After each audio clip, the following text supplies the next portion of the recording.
Madame Web is the greatest cinematic disaster of all time. And it's not just because it's a bad movie, which it is. It literally got worse than Morbius, worse ratings, worse everything. They got morbed in that regard. But it served as the nail in the coffin for Sony Pictures Entertainment's weird Spider-Verse live action that they were going for.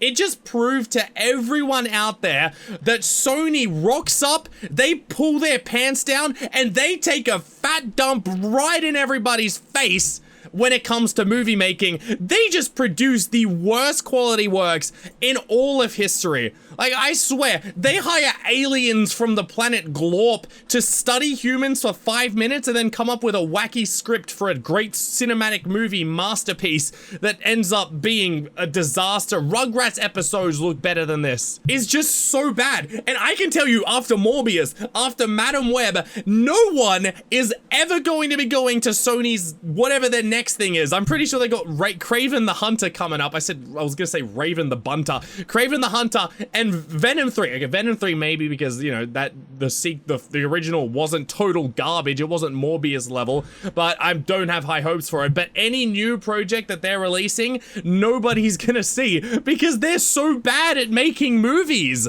But I'm not here today to talk about how bad Madame Web is. Everyone's already heard about how bad it is, how silly it is, but I want to talk about how Madame Web failed in a way that no other movie has in the Sony cinematic universe. They're going for a full 100% of really, really bad movies by getting all aspects, all the Infinity Stones of trash. I'm talking the worst movie promotion from actors I have ever seen in my entire life, specifically with Dakota Johnson, who is the main character, the main actor of Madame Web. I swear she didn't sign up for Madame Web. I swear she thought she was signing up for Oppenheimer. Then she got knocked in the back of the head with a baseball bat and taken to this strange set by Sony where they're like, okay, you're now a spider superhero, because she has no F's at all. She does not care about any of this. She just waltzed up and demanded her money and her paycheck,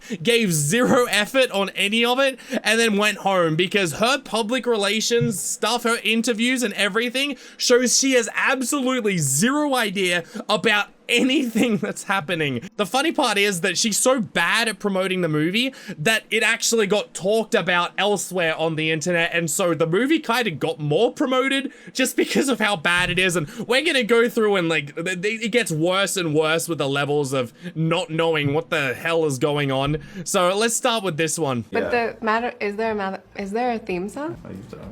I don't. Did you see the movie? Yeah. I haven't seen it. You haven't seen the movie yet. You know more about it than me. Yeah. So, she doesn't know anything about the movie, right? It's not like she was the main character and the main actor. Like, I know a lot of actors don't go back and watch their previous movie, but they still know damn well what is happening in the movie and what's going on. And I'm sure they'd know if they had a theme song or not. They could have just been like, okay, here's the theme song, we'll play it for you right now. And that would be a better theme song than whatever Madame Web was. And she probably would believe it as well because she has no idea what's happening. And it gets worse and worse. Here's the next one.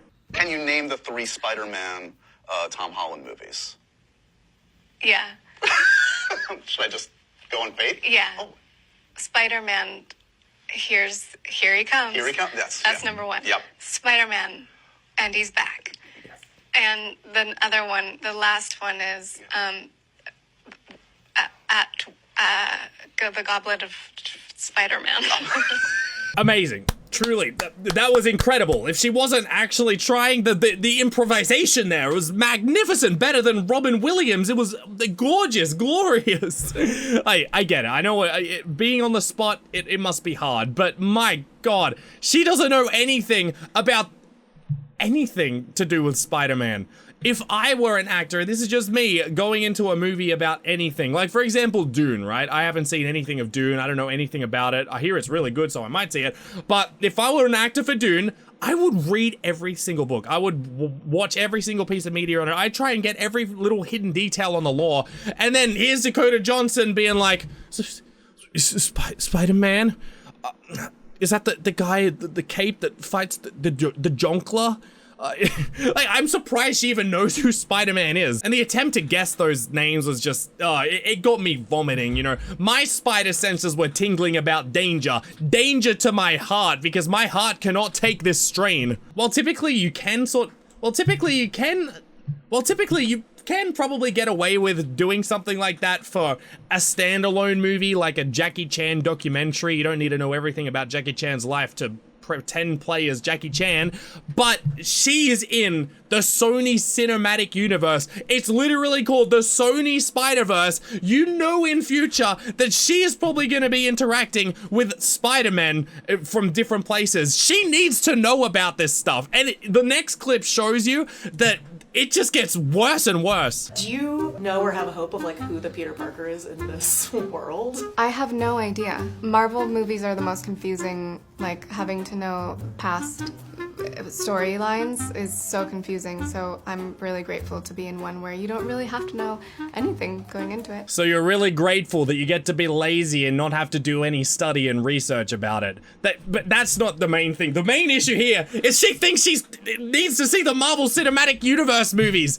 Does she think she's in the Marvel Cinematic Universe? I'm imagining that she went in there signing a contract with like all these empty sacks of bags that will have all the money that she's about to make. But then she after signing it, they just close the book and she sees on the front Sony Pictures, nothing to do with Marvel. And to be fair, to a non-fan, I'd get confused as well, because you got Spider-Man there, Spider-Man here. It does get confusing. But if you're playing the main character in the movie, you need to know this stuff. And I know it shouldn't irk me that, like, she doesn't like having to see all of the previous entries to catch up and know what's going on, because I know a lot of people don't like that, but it just really hurts my soul to hear that. To hear that, like, the main actor of a movie that is gonna interact with a lot of this stuff and their own multiverse is like, oh yeah, I'm just really happy that I don't have to watch all that other garbage. Oh god, if I had to do that, just give me a gun now and I'll quit the acting industry. I'll quit life. It just makes me sad to hear that, because